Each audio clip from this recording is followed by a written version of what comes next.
ട്രംപിന്റെ west Asia സന്ദർശന വേളയിൽ ഇസ്രായേൽ അങ്ങോട്ട് ആക്രമണം കടുപ്പിച്ചു. നെതന്യാഹു ഈ ഗാസയ്ക്ക് നേരെയുള്ള ആക്രമണം വല്ലാതെ കടുപ്പിച്ചു, ഉപരോധവും കടുപ്പിച്ചു. ഇപ്പൊ കടുത്ത ഒരു ഹ്യൂമാനിറ്റേറിയൻ ക്രൈസിസിൽ എത്തി നിൽക്കുകയാണ് 365 ചതുരശ്ര കിലോമീറ്ററിലായി വിന്യസിച്ചു കിടക്കുന്ന ഗാസ മുനമ്പ്. പൂർണ്ണമായ തകർച്ചയിലാണ് എന്ന് പറഞ്ഞാൽ 1,00,000 പരം പേരുടെ എന്താ പറയുക അംഗഭംഗം വന്ന് ജീവച്ഛവങ്ങളായി മാറിയിരിക്കുന്നു.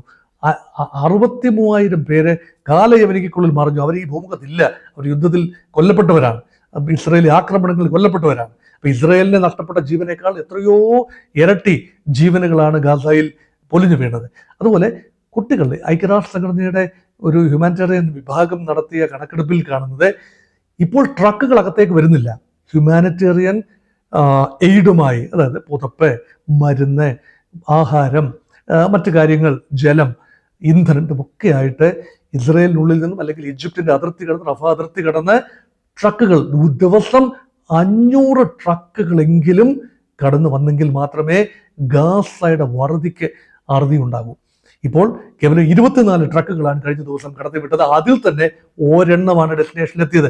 അത് യുണൈറ്റഡ് അറബ് എമിറേറ്റ്സിന്റെ പ്രത്യേക താല്പര്യപ്രകാരം കടത്തിവിട്ട ട്രക്കുകളാണ്. അത് ഇസ്രായേലിന്റെ സൈനികർ തന്നെ വഴി തിരിച്ചു വിട്ടു, അല്ലെങ്കിൽ കുറെ പേർ അത് കൊള്ളയടിച്ചു എന്ന റിപ്പോർട്ടുകളാണ് വരുന്നത്. UAE ശക്തമായി പ്രതികരിക്കുന്ന കാഴ്ച നമ്മൾ കണ്ടു.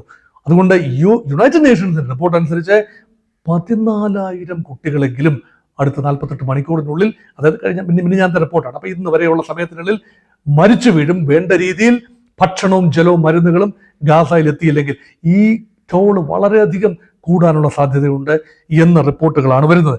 അതുകൊണ്ട് അത് മാത്രമല്ല, ഹമാസ് അനുഭവിക്കുന്ന മറ്റൊരു വിഷമതയുണ്ട്. ഹമാസിന്റെ ടോപ്പ് ലീഡർഷിപ്പ് ഏതാണ്ട് പൂർണ്ണമായി, യഹിയ സിൻവാർ ഉൾപ്പെടെയുള്ള ടോപ്പ് ലീഡർഷിപ്പ് പൂർണ്ണമായി എലിമിനേറ്റഡ് ആയി. ഇപ്പോൾ കമാൻഡ് കൺട്രോൾ കമ്മ്യൂണിക്കേഷൻ സംവിധാനം താറുമാറായി. ഹമാസിന്റെ അവര് പോരാട്ടം നടത്തുന്ന ആളുകൾ, അവർക്ക് ശമ്പളമുണ്ട്. അവരുടെ ശമ്പളം 4 മാസമായി ആ ശമ്പള വിതരണം തടസ്സപ്പെട്ടിരിക്കുന്നു. 900 ഇസ്രായേലി ഷെക്കലാണ് ഈ 4 മാസത്തേക്ക് അവർക്ക് ഉള്ളത്. അതായത് കൃത്യമായി പറഞ്ഞാൽ 21,000 രൂപ, ചെറിയൊരു തുക മാത്രമേ ഉള്ളൂ. 21,000 രൂപയ്ക്ക് തുല്യമായ ആ ഒരു അലവൻസ് അതുപോലും കൊടുക്കാൻ ഇപ്പോൾ ഗാസയുടെ ഗവൺമെന്റിന് അല്ലെങ്കിൽ ഹമാസിന്റെ നേതൃത്വത്തിന് കഴിയുന്നില്ല. അപ്പൊ പൂർണ്ണമായ ഒരു തകർച്ചയാണ് അത് കാണുന്നത്.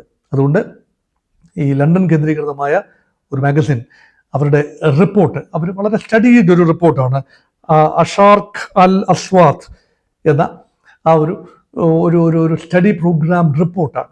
ആ റിപ്പോർട്ട് അനുസരിച്ച് അതീവ ഭീകരമായ ഒരു അന്തരീക്ഷമാണ് ഗാസയിൽ. ഇത് അമേരിക്ക ഒരു മെല്ലപ്പോക്ക് തുടരുമ്പോൾ ഇസ്രായേലിനോടൊരു തണുത്ത പ്രതികരണം ഉണ്ടെങ്കിൽ ഞങ്ങൾ അങ്ങനെ തണുക്കാൻ ഉദ്ദേശിക്കുന്നില്ല, ഞങ്ങൾ ഗാസയ്ക്ക് നേരെ ശക്തമായ ഉപരോധം തുടരും, ഗാസയെ പൊറുതിമുട്ടിക്കും, ഗാസയെ കംപ്ലീറ്റ്ലി ചോക്ക് ചെയ്യും എന്ന നിലപാടിൽ മുന്നോട്ട് പോകുന്നു. അപ്പൊ ഇത് വളരെ കോംപ്ലിക്കേറ്റഡ് ഒരു വെസ്റ്റ് ഏഷ്യ സിറ്റുവേഷനിലേക്കാണ് നീങ്ങുന്നത്.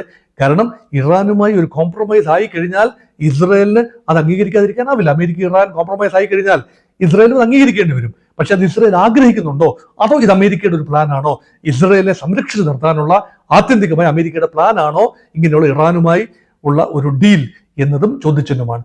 എന്നിരുന്നാലും ഇപ്പോൾ പ്രകടമായി കാണുന്ന കഴിഞ്ഞ 2 ആഴ്ചയായി കാണുന്നത് മുൻകാലങ്ങളിലെ ആഴത്തിലുള്ള സൗഹൃദം അമേരിക്കയും ഇസ്രായേലും തമ്മിൽ ഇപ്പോൾ ഇല്ല. അത് ആത്യന്തികമായി ഇല്ല എന്നർത്ഥമില്ല. ആത്യന്തികമായി Israeli interest converge with larger American scheme of things. അതുള്ളിടത്തോളം കാലം ഇസ്രായേലിനെ അമേരിക്ക പൂർണ്ണമായി കൈവിടില്ല.